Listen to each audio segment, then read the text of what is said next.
All right, everyone, welcome back to the Armchair Armdrager podcast. This is episode number 34. As always, I'm your host, Ben Hersick. I almost completely forgot I had a topic for this week. I forgot Wrestle Kingdom is literally next week. So, Wrestle Kingdom predictions will be today. I'll have reactions in 2 weeks.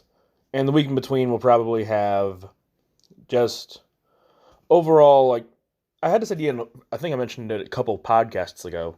The working relationships in pro wrestling and how those work, who's have been successful, who's have been not really good, maybe a little bit about that. But before we get too far, as I always start these off, you can follow myself on Twitter at Churro Soldier.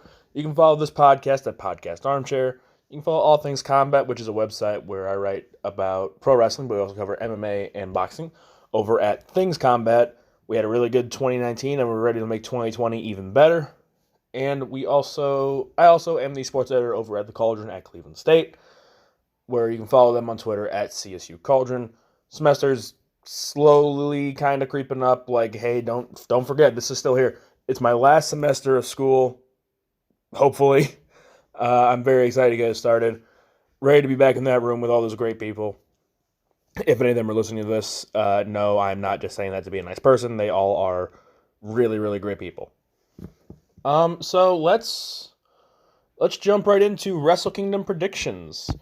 I would say if I had the card pulled up, not Spotify. I hate my finger sometimes. Let's see here. Wrestle Kingdom 14.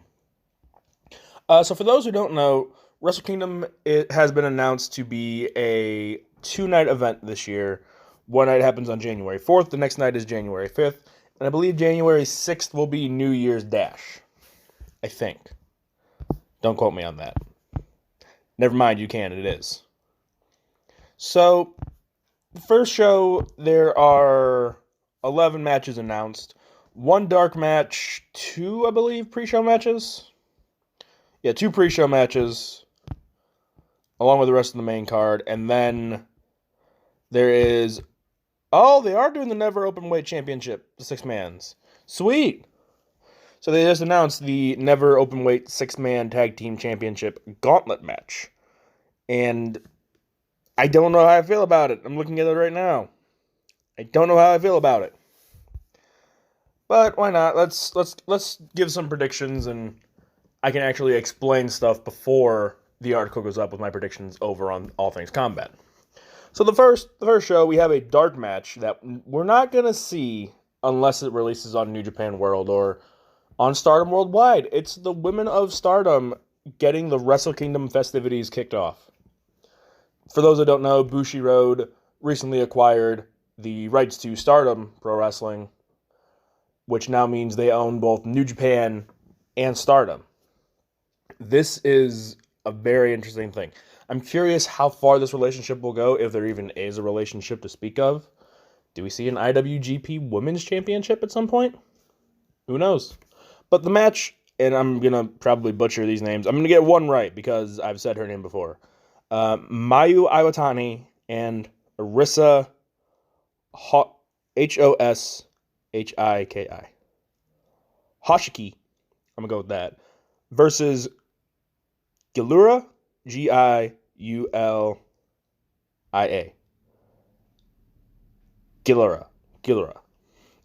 And Hana Kimura. I don't really know much about this. I don't think there's really a storyline per se. So, because Mayu Iwatani's on there and she's kind of the face of Stardom now, Mayu Iwatani and Hoshika are probably going to end up winning. Start the thing off on a really high positive note. So then we get to the pre-show. The first pre-show match is Great Bash Heel. For those that don't know, that's Tomoaki Honma and Togi Makabe, along with Yuya Uemura and Yota Tsuji. 2 young lions, I believe. I think Yuya is still technically a young lion. Is he?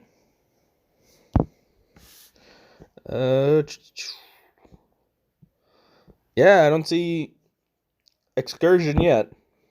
So, yes, he is still technically a young lion. So you have those 4 going against the team of Toa Henare, Alex Coughlin, Clark Connors, and Carl Fredericks. Connors and Fredericks, I know, are young lions from the New Japan Dojo in Los Angeles. I think Coughlin's in there too. So there's that. Simply because there's 2 young lions on one team and 3 on the other. I'm going with the one with 2. Tsuji and Yu Uemura, I want to see a little bit more from before I even give any judgment on them. For a while in the young lion ranks, we've only really seen Shota Umino and the other one, Red Narita, excuse me. Who was the guy that was in the Best of the Super Juniors that was really impressive? And he was a young lion. Can't remember. But those 2 have been really impressive. Both are on excursion. Ren is over in the LA dojo, learning a lot from over there. And Shota is over in the UK with Rev Pro.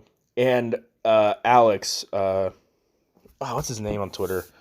I gave him credit for the Kenta Kobayashi, not Kenta Kobayashi, the one of the wrestlers of the year. I can never remember his name on the top of my head.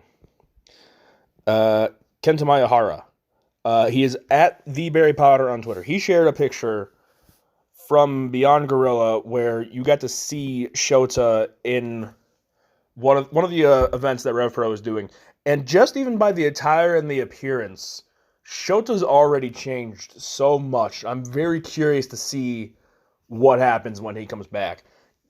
It's going to be really, really interesting to see, especially because of his dad being Red Shoes. I don't think Shota's going to get special treatment. Shota, up to this point, hasn't gotten special treatment. So I'll be very excited to see what actually happens. But for a long time, the focus has been on those 2 of the Young Lion division. We haven't really seen too much of Tsuji.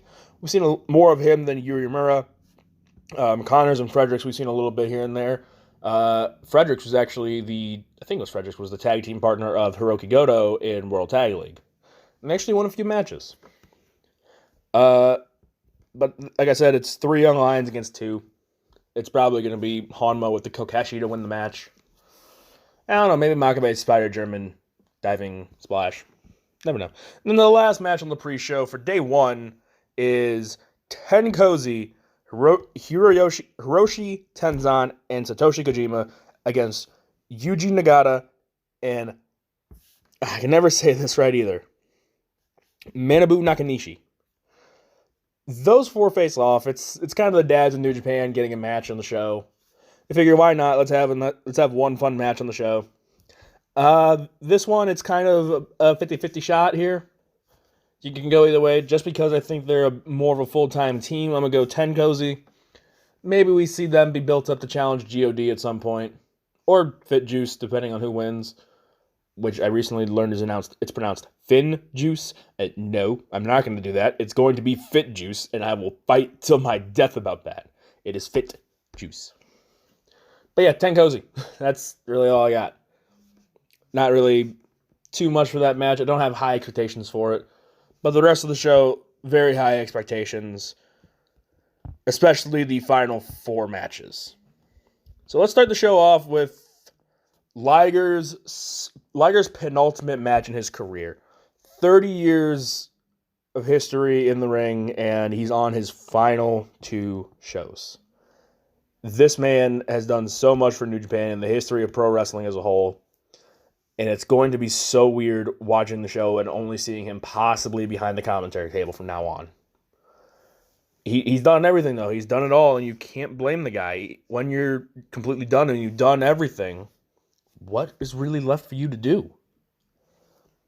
So we have Jushin Thunder Liger teaming with Tatsumi Fujinami, The Great Sasuke, and Tiger Mask against Naoki Sano, Shinjiro Otani,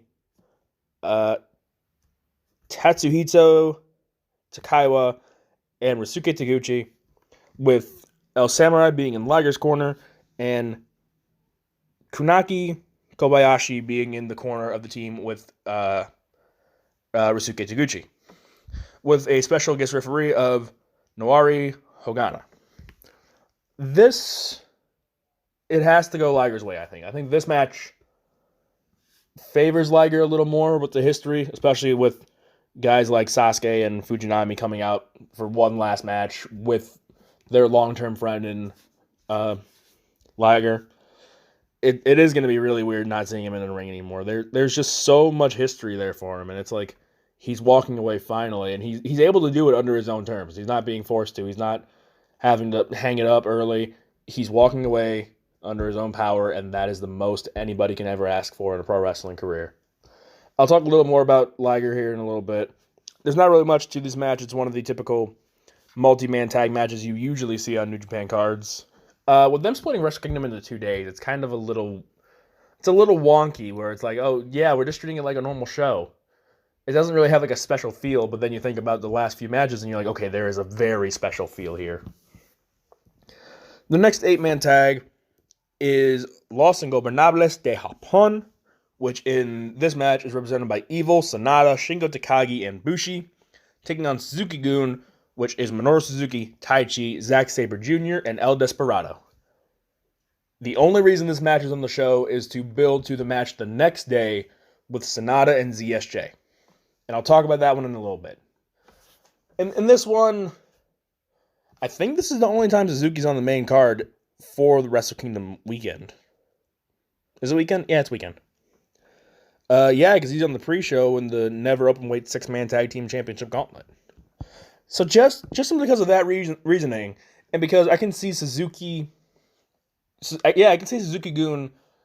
eliminating everybody on LIJ's side except for Bushi, and Suzuki targeting Bushi.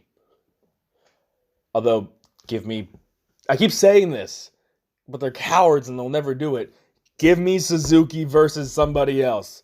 And in this match, I want Suzuki versus Shingo. They better move Shingo to the heavyweight division. He has nothing to prove in the junior heavyweight division. Move him up, and we can get dream matches like Takagi versus Suzuki. And maybe a little more Takagi Ishii, because I really like that one. But this is the match where it's kind of tough to say the winner, because you don't know how much this would influence the next day. A lot of times you can watch WWE television and you can see, oh, this person lost the match before the pay-per-view, which means they're winning at the pay-per-view. Or even if you're just watching a normal match, oh, this person just got control of the match going into the commercial break, that means they're going to end up losing the match. 9 times out of 10, that's what happens. But with New Japan Wrestling, you don't really know. Suzuki or Sabre Jr. could pin Sanada here and then do the same the next night. Or Sanada and ZSJ could not get in this match at all, and LIJ wins, and then Sanada wins the next night. You don't really know. So we'll wait and see, but tentatively I have Suzuki-gun winning this one. And then a fun one. Chaos, represented by Hiroki Goto, Tomohiro Ishii, Toru Yano, and Yoshihashi, against Bullet Club, Bad Luck Fale, Chase Owens, Kenta, and Yujiro Takahashi. I feel bad whenever it's Yujiro and Chase, because of the fact that you can just look at it and be like, okay, one of them is eating the pin. You could technically say the same, I guess, for Chaos and either Yoshihashi or Toru Yano, but it usually happens more to Owens and Yujiro. Kind of for that reason, because I think, kind of trying to infer based off of World Tag League leading up to Wrestle Kingdom, I think you have to favor Chaos in this one. Ishii and Yoshihashi both had really good tournaments together. Yeah, they had a good tournament together. Toru Yano had a great run with Cabana, finishing in the top 5 overall. Hiroki Goto was with Carl Fredericks, and he's helping him learn. And Goto had a very good run in the G1, being alive mathematically going into the Jay White versus Tetsuya Naito match. Because if that match went to a time limit draw, I think he was still mathematically alive. Because if Jay White had lost that, Goto would have had the tiebreaker over Naito, and Goto would have had the tiebreaker over White if White had lost. I think the tiebreaker over Naito too. I don't remember. But Goto had a really good G1, and there's a lot of momentum on Chaos's side going into this match. And it kind of plays into the match the next night too.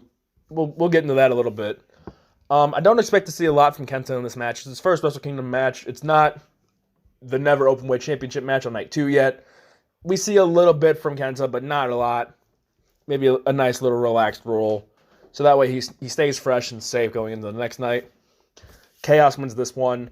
If I had to pick a person to get pinned, it's probably going to be Chase. No, I'll have Yujiro get pinned by Yoshihashi. Because everybody hates Yoshihashi, but I see something in this guy. This guy could be something. Is he going to be an IWGP Heavyweight champion ever? Hell no. He can be a solid mid-card or tag team guy.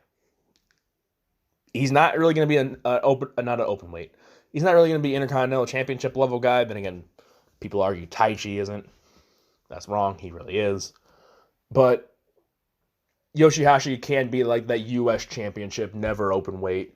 And really in the tag team hunt, if you give him Mikey Nichols, give this man Mikey Nichols, and there's Chaos's heavyweight tag team. I just saved you a whole bunch of booking problems, Gato. It's that simple. But that's the end of the multi-man tag team matches. Now we're on to the matches where championships are actually on the line. So we start with the IWGP Heavyweight Tag Team Championships, which is the Gorillas of Destiny, Tama Tonga, and Tangaloa defending their IWGP Tag Team Championships against the winners of World Tag League, Fit Juice, not Finjuice, I refuse to say that, Juice Robinson, and David Finlay. This is interesting. It kind of stems from the second night also.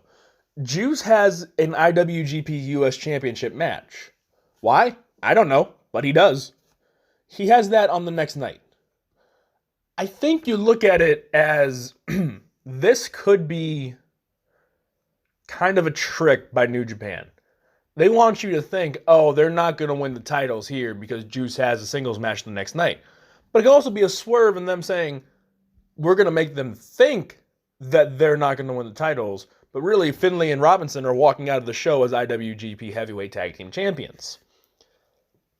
I don't think that's the case. I think they're playing it a little safe, and we do actually see GOD walk out as Heavyweight Tag Team Champions. The past 2 years, they've had a little trouble doing that due to Evil and Sonata winning World Tag League, but as I mentioned in my breaking down predicting of World Tag League, no team ever wins 3 World Tag Leagues in a row.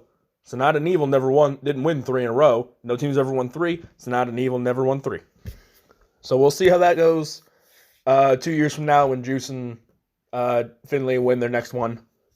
But no, I think just because of the lack of the tag team depth in New Japan, I think the titles has to stay on GOD. It's your best tag team. It's somebody you've built up so much that it would almost be wrong to take the titles off of them at this point. They've done so much for this company and for tag team wrestling as a whole. Look at their war with the Briscoes. Look at their matches against Evil and Sonata. They've had amazing matches before this. Don't just take the titles off of them because somebody won World Tag League, so now they have to be actually the best tag team in the company. You don't have to do that. Just keep the title on GOD. Keep the titles on GOD, and let them kind of figure out what to do in the tag team scene. I can even make it easy for you. Chaos needs a heavyweight tag team. I just said it. Yoshihashi, Mikey Nichols. Bullet Club has 2 heavyweight tag teams in Chase Owens and Yujiro Takahashi and GOD. What stables am I forgetting? Taguchi Japan, I just put anybody together. I'm forgetting another stable. LIJ. If rumors are correct, we might need to work on that one. And I'll talk about that in a little bit. That involves the Rev Pro British Heavyweight Championship. But we'll see what happens there and where we go. But I have GOD retaining simply because I don't think it's a right time for them to drop the titles because of the fact the tag team division has been so weak. And now we get to maybe the most interesting match on the show.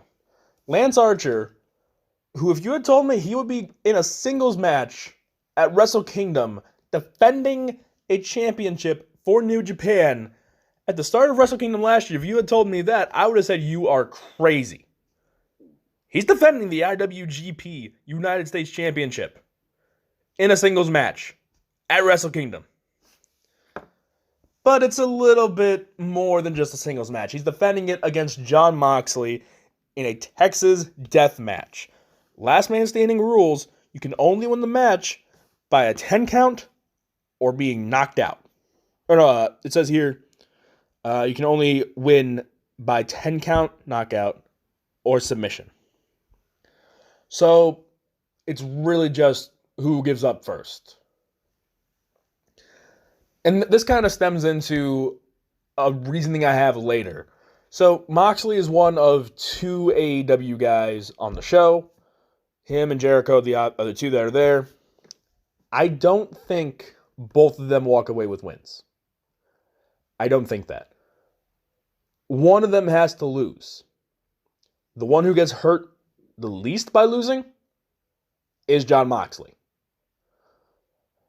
Moxley has a program going with Jericho in New Japan, in AEW, excuse me. Moxley has momentum over there. He, I think, has yet to suffer a defeat because he walked out on Pac in the tag team match. So it's Moxley's undefeated in an AEW ring. So now he's technically, he's not undefeated in New Japan. He lost 5 in a row to close out the G1. So you look at it, and if you want to build up Archer to be an actual threat, this is how you do it. You have him beat somebody like Moxley, and then he goes on to continue to dominate. Maybe before the G1 he drops the title, and then maybe we see him pick up a big win over Kenta or whoever's the never openweight champion at the time. Something like that, and then you start to build him up for the never openweight championship. Who knows? We'll see. We'll figure it out as we go. But I think of the 2 AEW guys, Moxley can eat the loss. You can even have it be like they both go through a flaming table covered in thumbtacks and Legos and barbed wire and other pointy, sharp objects, and Archer just gets up at 9. 9.5, Archer just stands up. And then after the 10 count and the bell rings, he just falls straight back down. It could be something as simple as that. I don't know if that would really work from a Japan's perspective, but I think both guys are protected in that kind of sense. And then you can kind of have an interesting match the next night with Juice Robinson. Get to that in a bit. Next is maybe the match I'm the most looking forward to from a fan perspective. Will Ospreay versus Hiromu Takahashi. This is Hiromu's first match back in singles action after his neck surgery from that awful, nasty neck injury he suffered at the G1 special 2 years ago. And I think since he just returned, and since I think it makes more sense, he beats Ospreay. I think Ospreay needs a move. Ospreay needs to get out of the junior heavyweight division. He's done everything there. He's won 2 Best in the Super Juniors. I think 2. I don't want to bother fact-checking this one. He's won 2. He's a 3-time IWGP junior heavyweight champion. He's had match of the year candidates with anybody imaginable. He's probably going to have a match of the year candidate with Hiromu Takahashi on the first big show of the year. So you look at that and you look at everything that he's done for the junior heavyweight division. It's time for Ospreay to move up to the heavyweight division. Maybe this is the person to take the title off of Lance Archer. I wouldn't mind seeing that. But you look at it, Hiromu just got back. It's the title he never lost. Fans are crazy for this guy. Everybody loves Hiromu Takahashi. It would just make sense to give him the title on his return. I think it's the smart move. I think it's a move New Japan will do, because I think they want to set up something very nice and very fitting for the match on the second day that Hiromu's a part of. More on that in just a little bit. I've been saying that a lot today. But this match is going to be high-paced, high-energy. Bodies are going to be flying everywhere. Hiromu's going to go crazy. And when he hits, if it's still his finisher, because he might have some whole new crazy thing that I haven't seen yet. I haven't been watching Road to the Tokyo Dome. I know, blasphemy, but whatever. But if he hits the time bomb and gets the 3, that place is going to erupt. And I am all for it. And then the penultimate match of the night. And it's one that can go either way. Whoever wins this match, you can kind of tell who's going to win the main event. Jay White defends the IWGP Intercontinental Championship against Tetsuya Naito.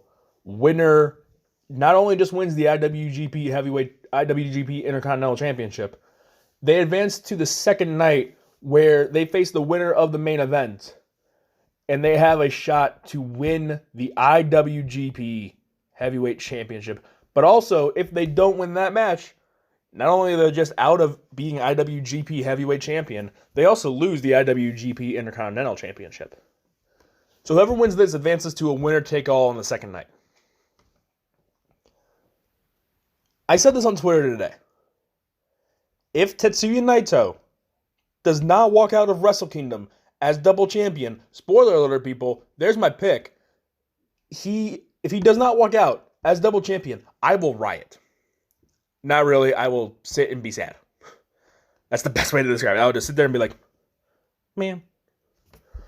This is going to be hard because I work Saturday morning at 6 a.m. I'm going to want to watch the show, but it's like I have to work, so I have to stay off of Twitter. I can get on Twitter, I can get on Facebook, I can maybe get on Instagram. I don't know how trustworthy everybody is over there, but I can maybe get on there. Snapchat I'm fine with, but it's like everything else I want to do, I just can't look at it. I'll have to get home as fast as I can just to watch the show. If Naito does not win this match, if Naito is not the winner, they might have a riot in the Tokyo Dome. They might actually do that. This man, next to Hiromu Takahashi, is the most over man in New Japan. Hell, the entire stable of LIJ is the most over thing in the company for the past 3 years. The fact that Naito has only had maybe a 2-month reign at best with the IWGP Heavyweight Championship is a crime. The man is not getting any younger. Jay White is 20... How old is this guy? Jay White is 27 years old. He has plenty of time, and he's going to win more IWGP Heavyweight Championships, Intercontinental Championships. He'll win plenty more of those. Tetsuya Naito, in comparison, is 37. With the way they wrestle in New Japan, who knows how much longer he has on his bump card. Maybe he's got a lot longer lifespan than a lot of us think he might. It's my main concern that he does not have that long of a lifespan left in New Japan. Especially with the style that he wrestles. I really want Naito to win this. I don't care if I'm coming off as an LIJ diehard, because I am. I want Naito to win this so bad. He's done everything. And he just can't be the face of the company. Let the man win. Let the man be the face of the company. And let's build around Naito. Have him win here and advance to the second day.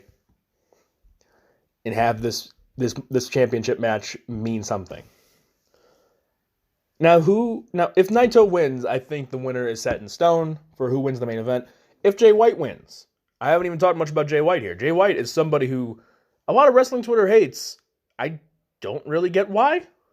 I might just be missing something completely, and I'm just stupid. But a lot of wrestling Twitter doesn't like this guy for some reason. Maybe because he's just so young and booked straight to the top. I don't know. The talent's there. This man can talk. This man can wrestle. This man is maybe the best heel going. The best true, authentic heel. Sorry, MJF. I don't care. It's Jay White. Yet, when he gets in the ring, you're like, this guy's got it. This guy is something. And I want to see him be successful, but right now, I just want Naito to win it so bad. But whoever wins this match, you can kind of pencil in who's going to win the main event. If Naito wins to win the IWGP Intercontinental Championship, Okada's retaining. If Jay White retains, Ibushi's winning. So, since I have Naito winning the Intercontinental Championship, that means I have Okada retaining. Kota Ibushi did just sign a very lucrative contract with New Japan. That is true. They mentioned it plenty of times during the G1. That's the one thing I have to knock Kevin Kelly for. He mentioned this so many times. I'm like, Kevin, we don't care. But with that contract, doesn't mean he's going to win the match straight out the gate. Ibushi, you're going to have to... It's going to be a story of Ibushi. Yes, he won the G1, but he's not there just yet. He's got to keep working and keep improving and keep getting better. And then maybe next year, maybe the 2 years later, maybe then Ibushi wins the heavyweight championship. If that's the case, I will enjoy the storyline. If it's not, and if it's White retains and Ibushi wins and then Ibushi goes on to be double champion, I'm fine. But in my head, it makes more sense for Okada to retain. Okada is the man, and this all hinges off of Naito winning. This is the man who Naito's beaten before, but he had help from LIJ. He had help from Evil, Sonata. I think Bushi was involved in there. But Okada continues to beat him one-on-one. Okada beat him at Wrestle Kingdom, 7, 8, something like that. Whenever the IWGP Heavyweight Championship was voted back to be the semi-main. He beat Naito to send Naito back on a second excursion to Mexico. Naito comes back, wins the title with help from LIJ. But then in the one-on-one rematch with LIJ barred from ringside, Naito loses. Naito wins the G1, loses to Okada at Wrestle Kingdom 12. Naito then has to win the G1 to get back to that championship match. Can't do it. Okada has been the thorn in Naito's side for so long. It doesn't get a better story than that match in the main event of the second night. Okada, Naito makes sense. Ibushi, Jay White makes sense. Okada, Jay White makes sense too, yes, but I want Naito, okay? With WWE, I try to be smart and calculated with picks. With New Japan, I'm like, I want this person. I want this guy to win. Why not? So there's that. So my recap of the night one wins. I have Mayu Iwatani and Arisa Hoshiki winning the dark match. I have Team of Great Bash Heel, Yu Uemura, and Tsuji winning over Hanare, Coughlin, Connors, and Fredericks. Tenkozu picks up the win to end the pre-show. Jushin Liger's team wins the penultimate match in Liger's career. Suzuki-gun over LIJ. Chaos over Bullet Club. GOD retaining the Tag Team Championships. Archer retaining the United States Championship. Takahashi winning the Junior Heavyweight Championship from Will Ospreay. Naito winning the Intercontinental Championship. And Okada retaining over Ibushi for the IWGP Heavyweight Championship. Now, on to night number 2. So night number 2 starts off with the Never Openweight 6-Man Tag Team Championship Gauntlet. We don't know the order, at least I don't, as of recording.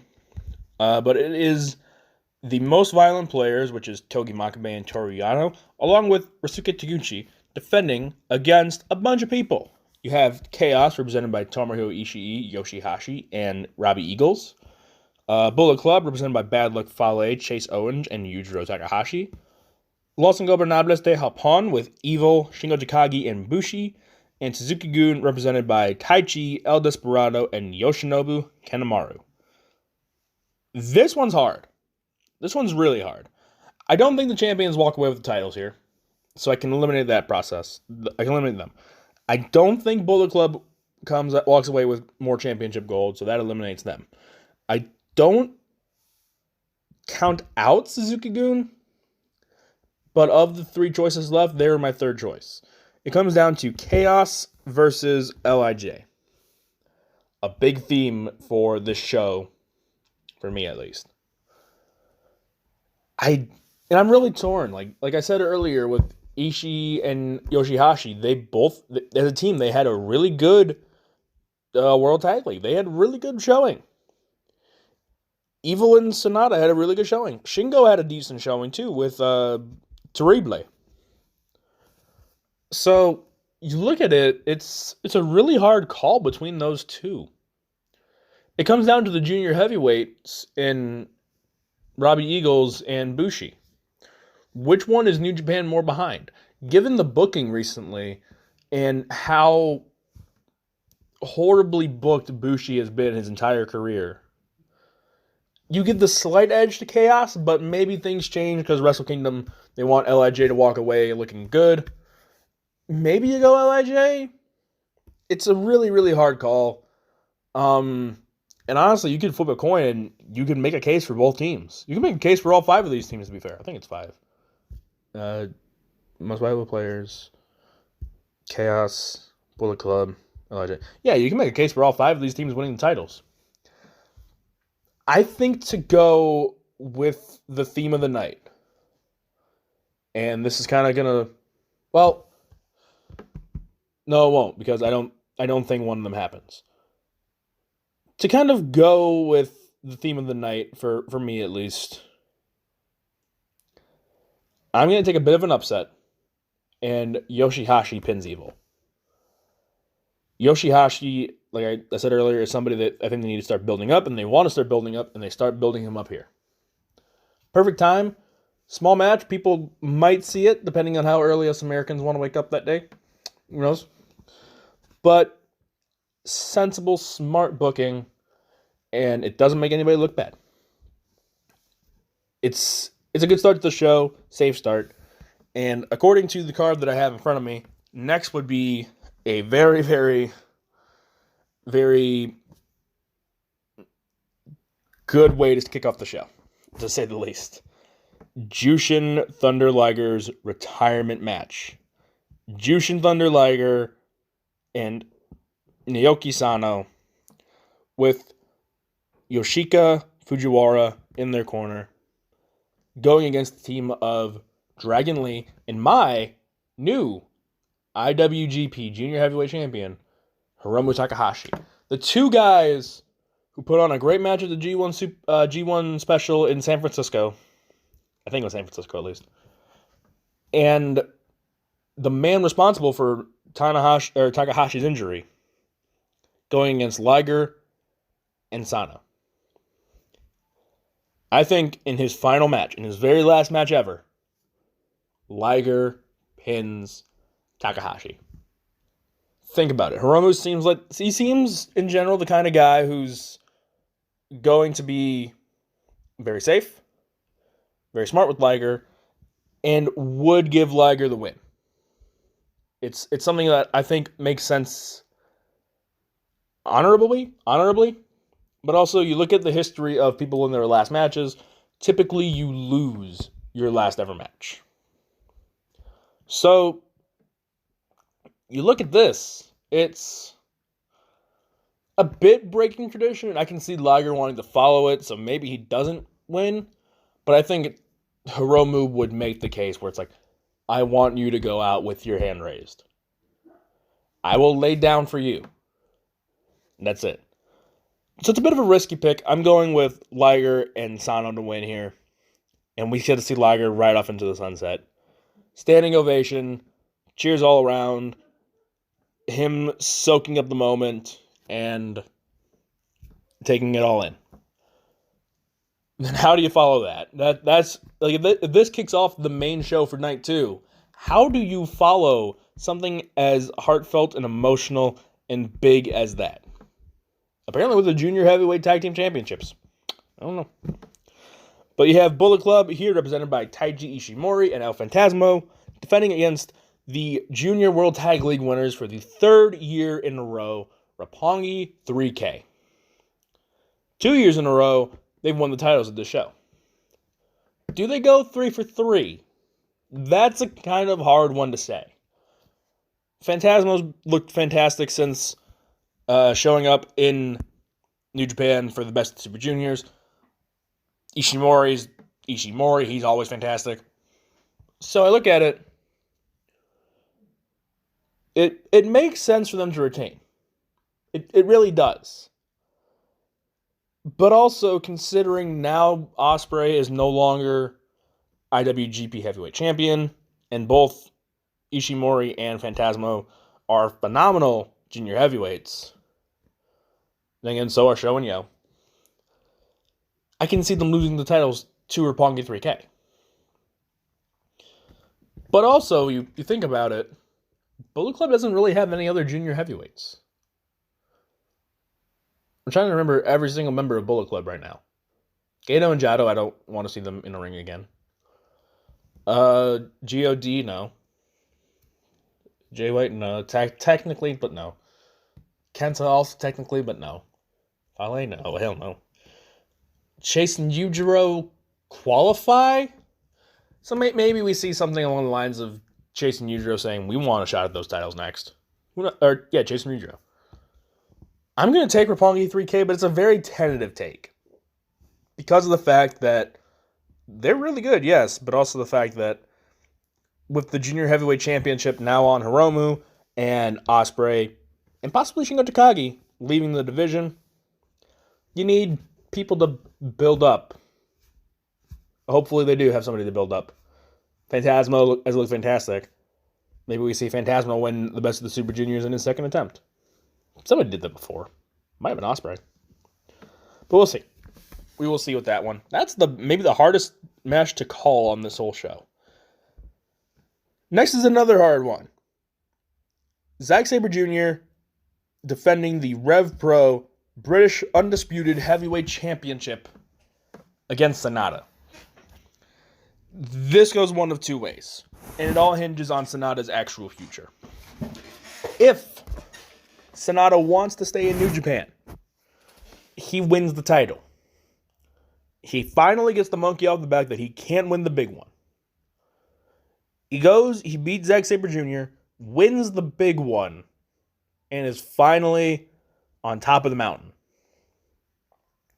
On the flip side, if Sonata loses, not only have they dangled that carrot of Sonata finally being a singles champion in front of our face again, and taking it away at the last second, they also kind of seal their own fate. Sonata, from all I've been able to find everywhere, he is still a free agent. He has not signed any sort of deal. He is just doing this part. He's doing this job on a day-to-day basis, essentially, getting paid for his matches. He's not an official under-contract wrestler for New Japan. He has plenty of options. He can go to Wrestle 1 to do a match with Keiji Muto, his mentor. He could go to the independent scene and just wrestle around for a little while. He could go to WWE. He's got options. I don't think he fits into AEW personally. I don't think his style meshes really well with anybody there. Some guys in New Japan I see like their styles meshing well. Evil would have a really well meshed style. Tomohiro Ishii would have a really nice style over there. But like Sonata, I don't think really fits into that kind of AEW sports entertainment, but really they want to show off more sport, but they're more entertainment type role. So you look at it, a lot of this hinges on what Sonata's future actually is. I've been saying this since the news broke that he is no longer under contract. Sonata is leaving. And if that is really the case, he loses here. Now, there's a couple other scenarios where I could see him staying. Maybe he does win this one, but he loses the title quickly. Maybe Evil gets involved somehow, some way.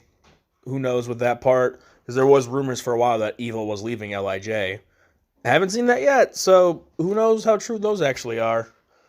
But you look at this match as itself. It's going to be a really great match, given both guys' history of putting on excellent matches on the big stage. I think Sabre Jr. walks away with the title. I think this is Sonata's last match in New Japan, and he kind of quietly, given his type of style, he just kind of quietly leaves. Maybe he's giving the Kushida treatment. One last tour, one last hurrah before Kushida departed for NXT. Maybe Sonata does that. I don't really know, but we'll see. And then you kind of have the question, how does Evil play into this? Maybe Evil costs in the match, maybe not, who knows?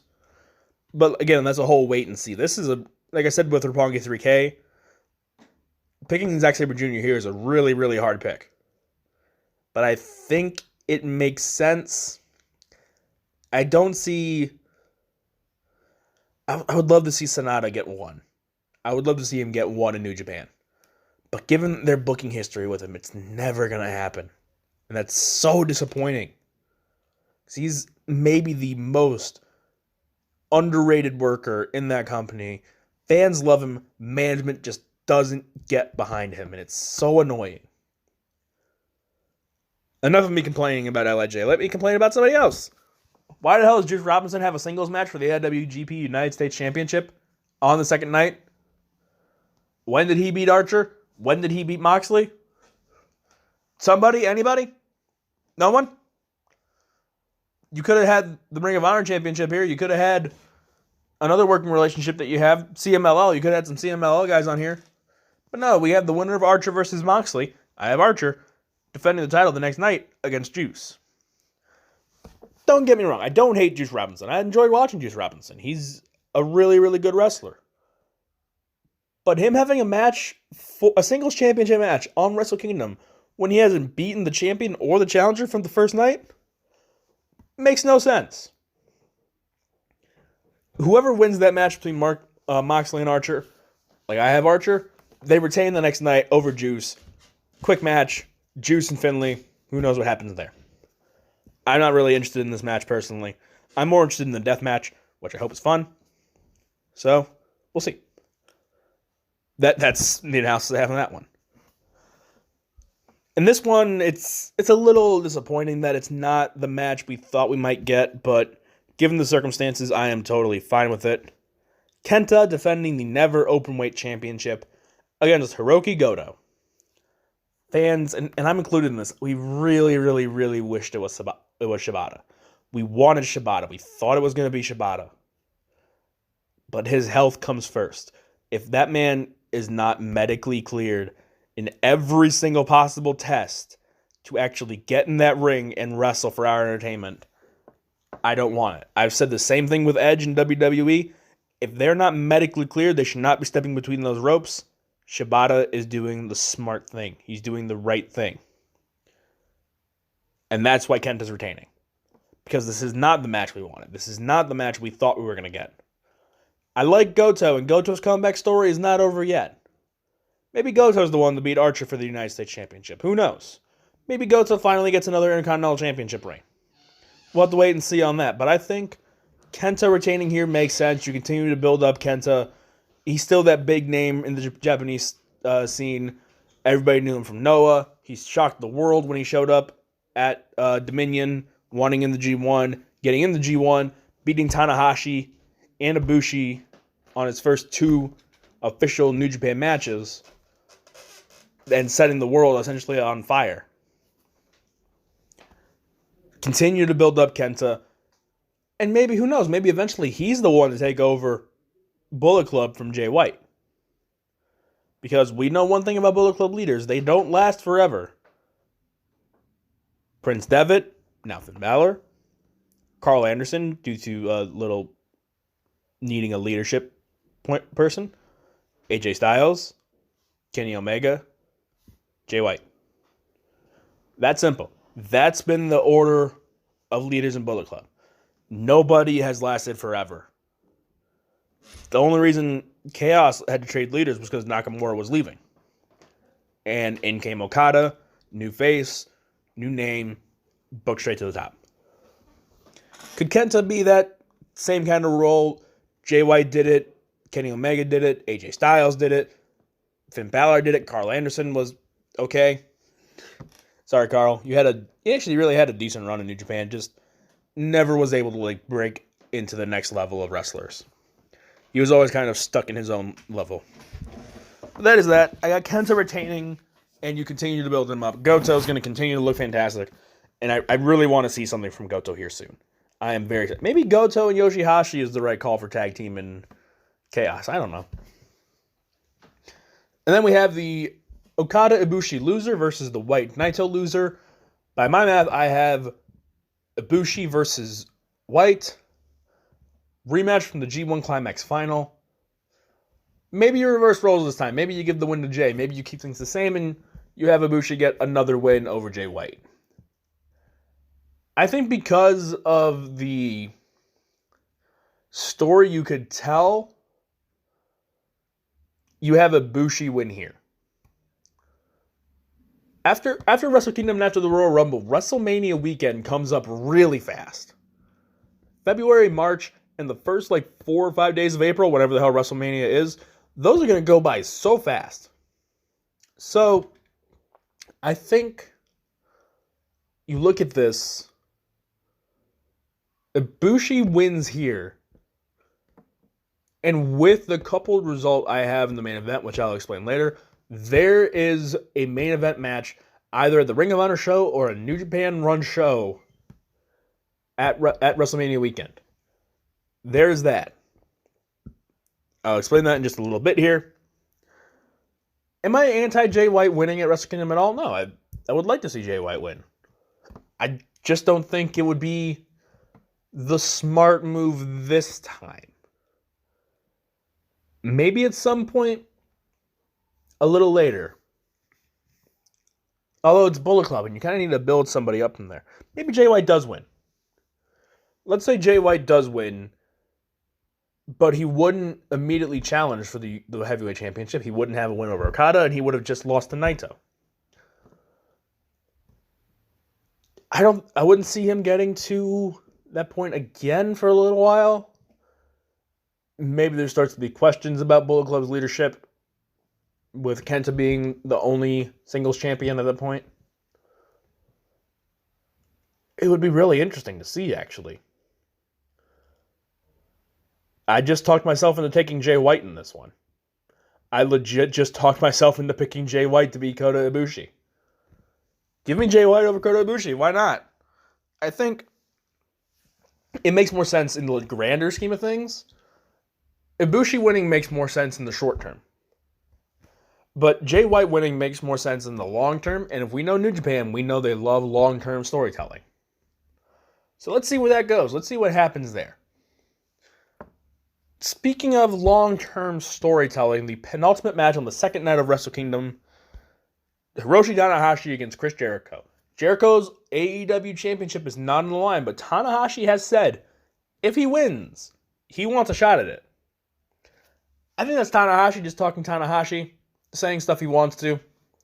He's one of the few guys I feel in New Japan can be like, yeah, go say what you want, we don't care. As long as it's not against any, what's the word? Any ethical borders we have, we're fine. And him saying that, they're like, okay, we understand this. And it's how wrestling works, pretty much, in every other single promotion. You beat the champion, you get a title shot. If Tanahashi beats Jericho, he gets a title shot. I don't think that happens. If you remember what I said in Moxley versus Archer, of the two AEW guys that can afford a loss going into Wrestle Kingdom, the two guys from AEW that are going in, one can afford a loss, it's Moxley. I don't think Jericho loses here. I think Jericho has just a little too much at stake. With Moxley being the next challenger for him, maybe you have him win here and that can be a storyline point for AEW. Maybe they have some sort of little deal with New Japan for that. But also, I don't think this plays into the AEW booking. I think this, it does in a way. I think it plays more, though, into the New Japan booking. Tanahashi has not looked the same since he lost the IWGP Heavyweight Championship to Jay White. Yeah, he got close to winning the block in the G1 Climax, but he didn't do it. He lost to Will Ospreay, a junior heavyweight, somebody the ace of a company should not be losing to. He has lost to Jay White, Okada, Ibushi. He lost to Kenta. He has these losses starting to pile up. And it's almost the story of the collapse of Tanahashi, the collapse of the ace. You have Jericho win here on the second day of Wrestle Kingdom. And you continue that story. You continue to talk about the fall of Hiroshi Tanahashi. The fall of the ace of the universe. You talk about that, and that's a selling point. People are interested. Is Tanahashi going to get it back? Is he on his last legs? What's next for Tanahashi? People get invested. People get interested. You actually start to book Tanahashi to slowly start to work his way back up. Maybe he gets a win over Atoa Hanare in a tag team match, and then he wins over Hiroki Goto in a tag team match, and then he beats Kenta in a tag team match, getting a Never Openweight Championship match, and then he beats Kenta to finally win one of the few titles, I think, that's eluded him his entire career. Has it? I legit am looking right now. Yeah, it's one of the few titles that's eluded him his entire career. Maybe he goes and does that. Maybe that's how we continue to book, how we book the fall of the Ace of the Universe and the rise, the rebirth of Tanahashi, maybe. That's my thought process on that, at least. I think Jericho does win. This does help Jericho with the build to AEW Revolution. I forgot the name for a second there. It helps Jericho with the build to that show. Huge win in a dream match against Tanahashi. AEW books that into there, and that's when he loses the title to Moxley. My personal thought. That's about it. But this is kind of also playing into the main event. You have... So let me recap of the show. You started the feel-good moment of Liger winning his final match. You had the feel-good moment of Roppongi 3K winning the Junior Heavyweight Tag Team Championships. And then you had the low point. Zack Sabre Jr. retains. Archer retains. Kenta retains. Jay White wins. Chris Jericho wins. These fans have been beat down by heels. They've been broken down. The final match of the night is dubbed the Double Gold Dash match for both the IWGP Heavyweight Championship and the IWGP Intercontinental Championship.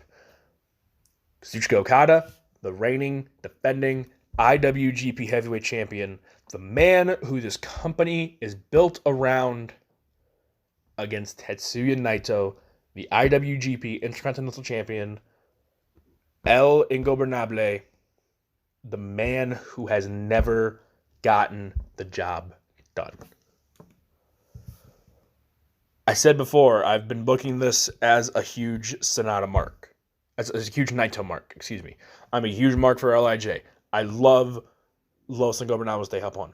They are the stable that I first found in New Japan. They're the stable I've been riding with. Yes, I like guys like Tomohiro Ishii, Yoshihashi, God, Jay White. I'm wearing a Switchblade t-shirt talking about this podcast. I'm wearing my Switchblade shirt.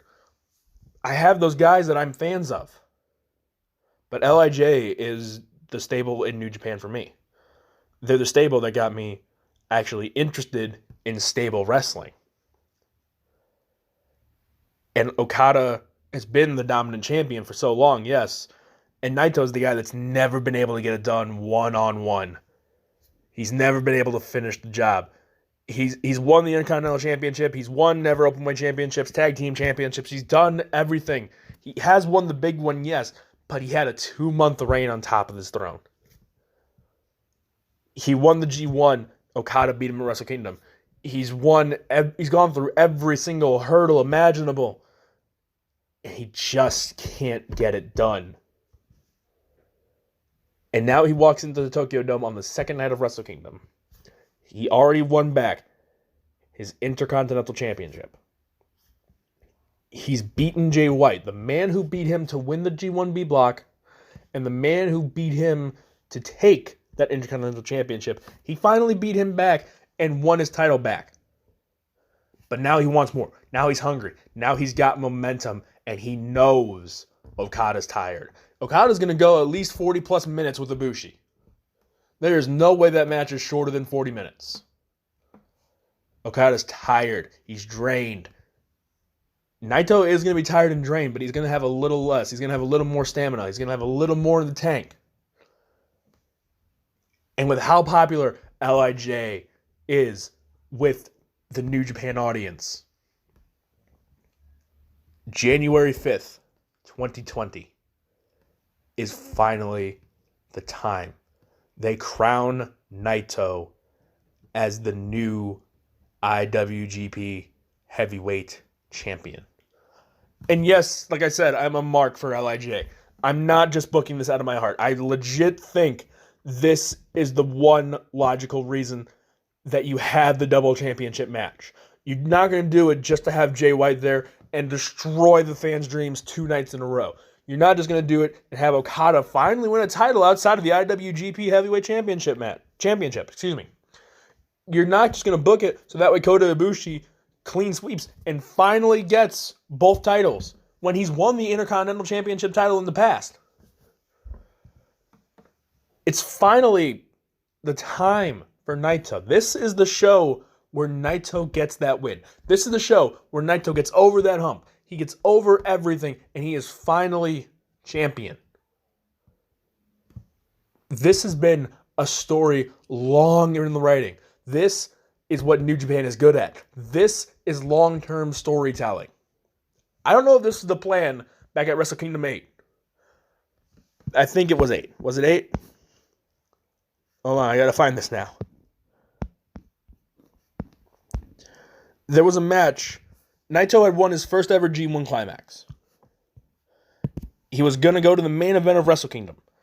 Fans are behind him. They were ready to see the new champion be crowned. And then the collapse. And then the loss in the main event. Then the trip to Mexico. It was Wrestle Kingdom 7. He joined Los Ingobernables in Mexico.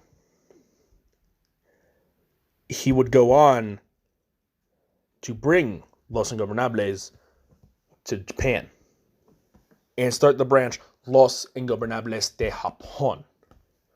This is where it all started. He recruited Evil. He recruited Sonata. He recruited Bushi. They got Hiromu Takahashi. They recruited Shingo Takagi. This is maybe the most complete stable in New Japan. This is the stable that can lead New Japan into the future. I think it's time. We've been waiting for this since 2013. We have waited 7 years for Naito to finally be standing on top of the card, on top of the mountain, raising that IWGP Heavyweight Championship above his head. 7 long years. It's time. You put that title on Naito, and you let him run with it. You let him beat people in his way. Suzuki, Sonata, Evil, Takagi, Ishii, Yoshihashi. It doesn't matter who. You have him win and win and win and win. And he finally looks like the wrestler and the dominant champion we all know he can be. This is where this man shines. This is where the fall and rise of Tetsuya Naito comes to a head. It reaches its conclusion, and Naito is your new IWGP Heavyweight Champion. Along with the Intercontinental Championship that he won the first night, but nobody cares about that because it's all about the Heavyweight Championship in every single wrestling promotion ever. Whew. But that's it. That is Wrestle Kingdom predictions for the entire show. So just to recap, I got to pull up Wrestle Kingdom 14 again. I closed it to look and see what the show actually was. For night 2, I have Chaos winning. And did you notice how I did that? I didn't have LIJ win a single match on the second night till the main event. At first, when I looked at the card, my theme was going to be LIJ, clean sweep. Everybody's got a championship. And then I sat and thought, would New Japan really do that? On one hand, I see it. On one hand, I don't. I'm leaning more towards the don't. If the don't includes Naito reaching the mountaintop, I am all for it. But like I said, that is my night 2 predictions. To recap, Chaos wins the Never Openweight 6-man tag team championships. Liger and Sano get the win in Liger's final match. Roppongi 3K is the new IWGP Junior Heavyweight Tag Team Champions. Zack Sabre Jr. retains the Rev Pro British Heavyweight Championship. And to go with that prediction, I have Sonata leaving the company after the match at some point soon. Archer retaining over Juice Robinson. Sorry, Juice, you don't deserve the match. Kenta retaining over Hiroki Goto. Jay White beating Kota Ibushi. Ibushi on this high. He's won the G1. He's ready to finally reach the top of the mountain. Loses 2 nights in a row. I have Chris Jericho beating Hiroshi Tanahashi and continuing the fall of the Ace. And I have Tetsuya Naito reaching that mountaintop, breaking that glass ceiling, and finally winning the IWGP Heavyweight Championship to go along with the Intercontinental Championship. He would win on day 1. That's it for this week. It's a long one. I know. I got passionate towards the end. I'm sorry. It's LIJ, man. Los Ingobernables de Japón. It's the best stable that I've ever been able to find. For me, at least, personally. That's it. Thank you guys so much for listening. Wrestle Kingdom is going to be a fun 2-night event.